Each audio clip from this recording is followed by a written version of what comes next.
Hey folks, welcome. I'm on Thames. Jeez. Listen, it doesn't look that stormy, but the wind's blowing and it's just taking me places. I don't know about you, but maybe you feel the same way. Storms of life are just taking you places. I feel like I've got a sail up here just cruising down the Thames. Let me show you my board here quickly.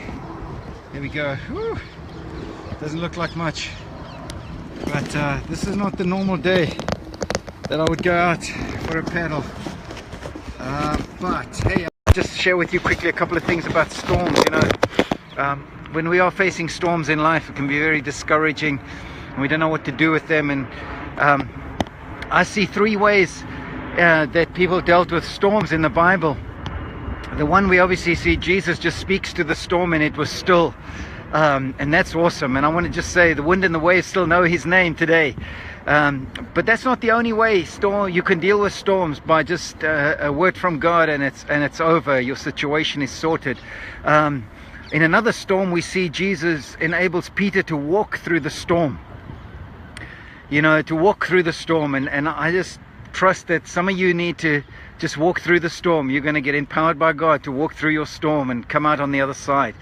But another one, I see that the great apostle Paul, he was also in a storm. His ship was in a storm, and just like I'm being pushed along here by the wind over here and the tide, he was just getting pushed. His boat was getting pushed and it was heading for the rocks, and his ship wasn't saved. In fact, his ship hit the rocks in the storm, and you know what he did? He grabbed onto the closest piece of driftwood that broke off the ship.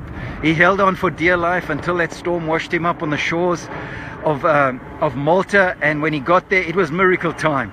So I'm going to encourage you, just it's not important how you deal with a storm. Some storms will just be quietened, others you'll walk on. Sometimes you'll just hold on for dear life and trust the storm's going to wash you up where God wants you. And I trust that this week you won't let the storm rule over you, but you will rule in it and see God's hand work in it. So if you're facing a storm, I pray for you that you'll have strength to face it, and mostly that your faith will not fail. Hey, have a fantastic day. I need to steer this boat because I'm about to run into the shore here, and you wouldn't want to see that. Okay, have a brilliant week, and remember, the wind and the waves still know his name.